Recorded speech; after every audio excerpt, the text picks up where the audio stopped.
كنا شغالين في المستشفى، وصار عملية الاقتحام تقريبا الساعة 6 الفجر. ما أنا من الناس أخذنا على المبنى مبارك، طلعني الدور الأول.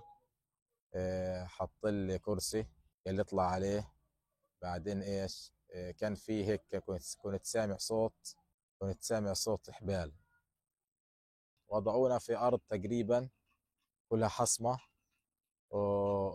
وركبنا على الأرض، وعينينا برضو كانوا مغميات يعني.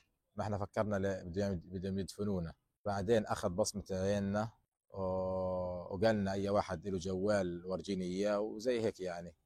بعدين نقلنا على ايش، نقلنا على السجن. لقيت في كذا دكتور معنا من المستشفى يعني، وفي من التمريض موجودين، من الإدارة موجودين، زي هيك بالضبط. وإذا واحد اتحرك عمل شيء بعاقبه الكل. طلعني برا، عاقبني 3 ساعات، ايديا مرفوعة زي هيك، وراسي بالارض.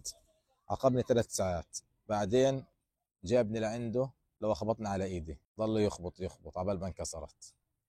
في مرات كثيرة كنت متخيل اني خلص، اني اخر دقيقة الي بالعمر.